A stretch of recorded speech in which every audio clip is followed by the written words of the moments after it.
김학의 전 법무부 차관을 둘러싼 출국 금지 논란과 관련해 검찰수사심의위원회가 이성윤 서울중앙지검장에 대한 기소가 타당하다는 결론을 내리면서 사실상 기소가 임박했다는 관측이 커지고 있습니다. 신장식 변호사와 함께 검찰 소식 살펴보도록 하겠습니다. 어서 오십시오. 네, 안녕하세요. 전 법무부 차관의 성접대 의혹 사건이 터졌고 그거와 관련해서 의혹을 받고 있는 전 차관이 얼굴을 가리고 공항을 통해서 나가려고 하는 걸 급히 출국금지에서 붙잡았는데 막아서는 그 과정에서 적절치 못한 조치들이 있었다라고 하는 게 이제 출국금지 관련된 의혹 사건, 또 이렇게 두 가지로 이제 크게 나뉩니다. 자, 지난번에도 검찰수사심의위원회가 열린 적이 있습니다. 그러니까 이재용 삼성전자 부회장 때, 그때도 수사도 하지 말고 기소도 하지 마라, 뭐 이런 얘기였는데 이번에는 수사 더 할 것도 없이 기소를 해라, 이런 얘기가 되는 것 같습니다.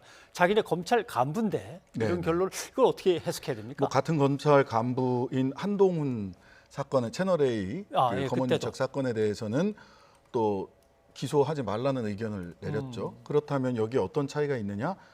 다른 차이보다는 눈에 띄는 차이는 소위 지금 검찰 주류 세력의 의중이 뭐냐에 따라서 어떤 사람은 같은 검찰 검사이지만 한동훈은 기소하지 않도록 했고 하는 이런 등등의 차이가 좀 있었는데요. 사실은 저는 이 수사심의위원회에서 이 사건에서 두 가지 본질이 자꾸 빠지면서 얘기가 된다. 한 가지는 소위 김학의 전 차관의 출국 금지가 절차상의 하자가 있느냐라고 하는 문제인데요.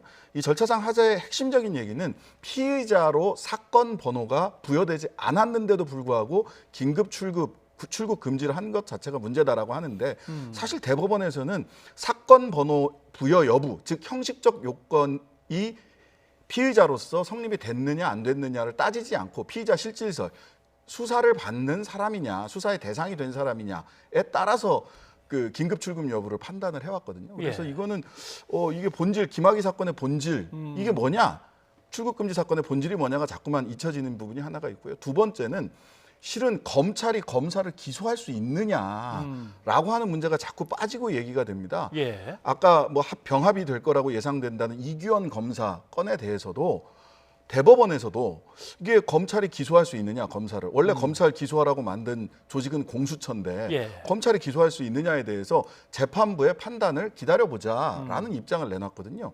그런데 마치 기소를 검찰이 다 할 수 있는 것처럼 전제하에서 수사심의위원회에서 기소 여부만 결정하면 된다라는 식으로 지금 자꾸만 이 논의가 되고 있어서 본질 두 가지가 자꾸 빠지고 형식만 또 남고 있는 거 아닌가라는 우려도 있습니다. 네.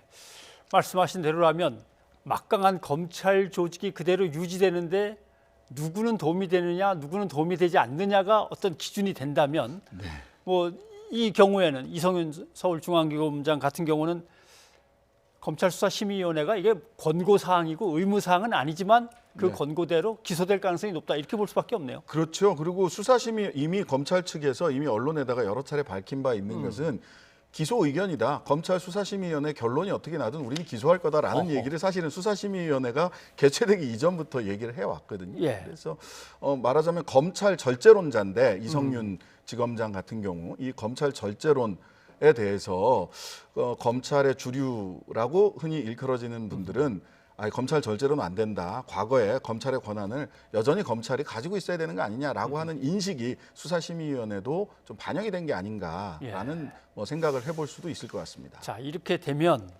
검찰을 지휘하면서 검찰의 개혁도 진행을 마저 해야 되는 이제 법무부 입장에서는 좀 당혹스러운 점도 있긴 있는데 박범계 법무장관 얘기를 잠깐, 이 부분 잠깐 들어보자 한번. 네, 그러시죠.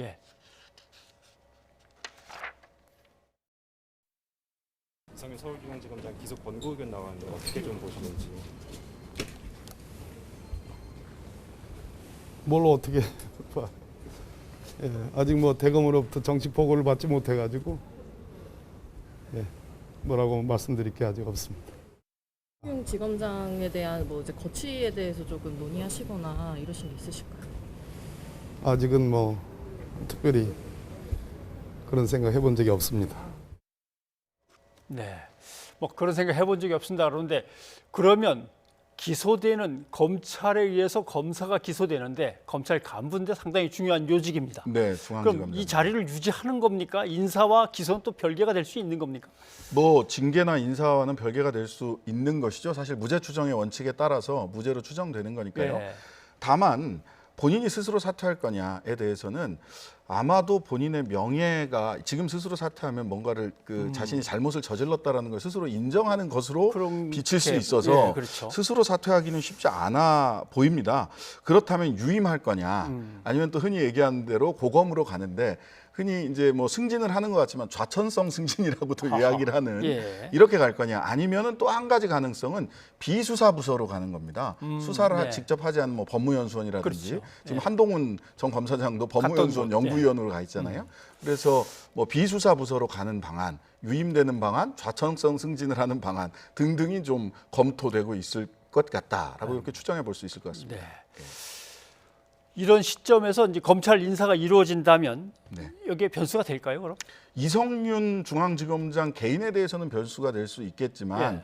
전체 검찰 인사에서 이성윤 중앙지검장 때문에 전체 검찰 인사가 이렇게 어그러진다든지 하지는 않을 것 같고요. 예. 오히려 조직의 안정을 최우선 과제로 삼겠다라고 얘기했던 김호수 검찰총장과의 의견이 법무부 장관이 인사를 하는 데 있어서 되게 중요한 고려 예. 요소가 될 수는 있겠다 싶습니다. 네, 알겠습니다. 검찰 관련해서 또 하나 중요한 이제 쟁점이 하나 있습니다. 바로 조국 전 법무부 장관의 부인 정경심 동양대 교수의 항소심 공판이죠. 네, 이제 네. 두 번째 공판입니다. 여기에서 정경심 교수가 표창장을 위조했다. 조작했다라고 하는 그 컴퓨터가 어디에 서울에 있었냐? 있었느냐, 영주에 있었느냐 이 네. 문제가 쟁점이 된 것 같습니다. 네, 그 검찰은 특정을 했고 1심 예. 재판부에서도 2013년 6월 16일 날 방배동에서 표창장을 위조했다라고 이야기를 하거든요. 그러면은 위조를 했다면 위조한 사람 행위자와 예. 범죄의 도구, 행위의 도구라고 할 수 있는 컴퓨터가 같이 방배동에 있어야 되는 거죠. 예. 근데 1심 판결문을 살펴보면 같이 있었다라고 하는 근거로 제시되는 것이 소위 IP 주소라고 하는 것, 그다음에 야간에 심야에 저녁 9시부터 아침 7시까지 심야에 인터넷에 접속한 기록이 있다. 따라서 이거는 학교에 있었다면 학교에 밤늦게 심야에 와서 인터넷 접속하지는 않았을 거 아니냐. 그러니까 방배동에 있었다. 이 두 가지 근거로 해서 결국 행위자인 정경심 교수와 범행의 도구인, 행위의 도구인 PC가 같이 방배동에 있었다라는 결론을 내렸어요. 근데 첫 번째 공판하고 두 번째 공판에서 변호인들이 새롭게 제시한 증거들을 예. 보자면 IP 주소가 검찰이 특정한 기간, 한 1년 정도의 기간을 IP 주소가 동양대 IP라고 했던 것과 다른 IP 주소가 있는데 이거를 숨겼다, 누락시켰다. 그게 의도적인지 아니면 뭐 의도치 않은 건지 모르겠지만 누락시켰기 때문에 이거는 그 동양대에 있었는지 방배동에 있었는지 방배동에 있었다는 건 최소한 아니지 않느냐라는 얘기를 한 거고요. 그 다음에 심야에 인터넷에 접속했다는 접속 기록이 예. 사실은 살펴보니까 PC 한 대가 아니라 PC 두 대에서 접속한 기록이고 그리고 순서대로 그 심야에 접속했다라고 순서대로 나열한 기록을 잘 살펴보니까 접속한 기록이 아니라 여러분들 왜 그 지금도 그 핸드폰에서 이렇게 기사 보면 최종 입력 시간, 예. 최초 입력 시간과 최종 입력 시간이 다르잖아요. 그렇죠. 그 최종 입력 시간을 마치 접속한 시간인 것처럼 순서를 먹여서 번호를 매겨서 해놨다. 그렇다면 그러면 계속해서 여러 번 들어간 것처럼 보일 수 있다. 예, 이거죠? 그렇죠. 그 시간대. 근데 알고 보니까 이거는 최종 기사 수정 시간 같은 이런 기록을 마치 접속 시간인 것처럼 해놨고 그거를 1심 재판부가 심야에 접속했다라고 인정을 했기 때문에 이건 아니다라는 얘기가 나왔죠. 그래서 1심 판결에서 행위자와 PC가 방배동에 같이 있었다라고 제시했던 근거 두 가지가 지금 근본이 좀 흔들리는 상황이 됐습니다.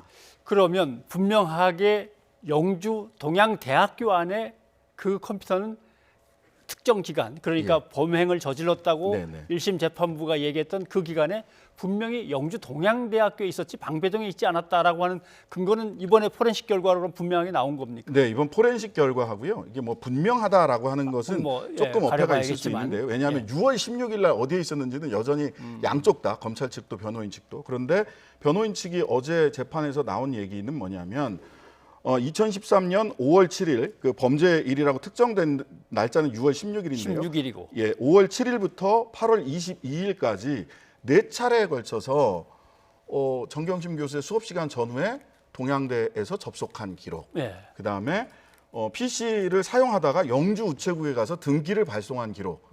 이런 것들이 나왔기 때문에 사실상 적어도 2013년 5월 7일부터 8월 22일 사이 그 중간에 소위 범죄를 저질렀다라고 하는 6월 16일이 끼어 있죠. 요 기간 동안에는 동양대 어학원에 있었던 것이라고 볼 가능성이 있었다고 볼 수 있다라고 예. 하는 주장을 했던 거죠. 네. 그러면 검찰은 제가 검사라면 네. 컴퓨터가 어디 있었던 간에 잠깐 그리로 가서 정경심 교수가 또 했으면 그만 아니냐라고 할 수도 있고 아니면 또 다른 이유를 들어서 그 것들은 또 IP 추적이 네네. 뭔가 잘못됐다고 제시를 하든 둘 중에 하나는 해야겠네요. 예, 둘 중에 하나 정도가 아니라 지금 1심 판결에서 어쨌든 적어도 1심 판결에서 그 PC가 방배동에 정경심 교수와 함께 있었다라고 근거로 제시했던 이 두 가지가 근본에서 흔들렸기 때문에 흔들린다면 1심에서 주장했던 대로만 입증을 해서는 다시 입증하기가 쉽지 않아 어허. 보이고요. 새로운 증거로 합리적 의심을 넘어서는 수준의 입증을 해야 될 상황이 지금 닥쳤다라고 이렇게 좀 보입니다. 예. 그럼 이건 어떻게 됩니까? 동양대 강사실에 있던 그 PC를 검찰이 확보를 했습니다. 네네. 그러고 나서 거기에 뭘 꽂아서 뭔가를 갖다 찾아내거나 뭐 조치를 하면 되는데 네. 그걸 확실하게 통째로 들고 가기 전에 뭔가를 꽂아가지고 거기에 예. 잘못된 기록이 들어가거나 할 수 있다라고 변호인 측이 얘기했던 건 어떻게 예, 됩니까? 뭐 잘못된 기록이 들어갈 수 있다라고 변호인 측은 얘기한 건 아니고요. 예. 말하자면 디지털 증거, 컴퓨터 내부에 있는 파일 증거의 특성이 있습니다. 예. 이거는 쉽게 휘발하기도 하고요. 아. 그다음에 훼손되기도 하고 훼손. 변경될 수도 있습니다. 예. 그래서 대검은 그 디지털 증거를 확보하는 데 있어서 소위 무결성, 동일성, 완전성 등등의 굉장히 여러 가지 복잡하고 엄격한 기준을 가지고 있습니다.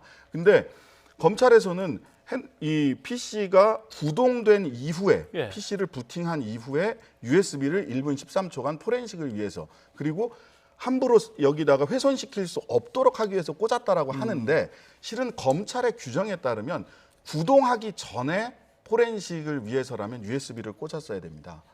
그래야 이게 다시 쓰기 기능을 방지할 수 있는 거거든요. 근데 예. 검찰도 인정하는 바와 같이 구동됐을 때 USB를 1분 13초간 꽂았다라고 한다면 뭐 대검의 규정에 따라서라도 디지털 증거의 무결성, 완전성 이런 부분들이 훼손됐을 수 있다. 예. 뭘 집어 넣었다 말았다 이런 문제가 아니라 디지털 증거의 무결성, 완전성이 훼손될 수 있기 때문에 이것을 증거로 사용하기는 어렵다. 그래서 PC에서 나온 그 강사 휴게실 조교 PC라고 하는 이 PC에서 나온 모든 증거의 증거 능력은 없는 것 아니냐라고 하는 주장을 하고 있는 겁니다.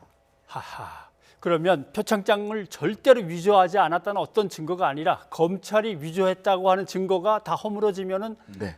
심리가 뒤집힐 수 있는 뒤집히는 거죠. 겁니까? 왜냐하면 그 입증 책임은 검사에게 있고 심지어는 입증의 정도도 합리적 의심의 범위를 넘어설 정도의 확실한 입증을 해야 되기 때문에 현재로서는 지금 PC의 증거 능력 네. 또 방배동의 정경심 교수와 소위 범행의 도구라고 지목된 PC가 그 시간에 같이 있었느냐조차도 지금 의심스러운 상황이 된 것이다. 예, 지금 2차 공판에서 바로 이게 터져 나왔는데 앞으로 계속 이제 서로 간에 입증하기 위해서 치열한 이제 공방이 벌어지겠군요. 네. 알겠습니다. 신장식 변호사 오늘 여기까지 듣도록 하겠습니다. 고맙습니다. 네, 감사합니다.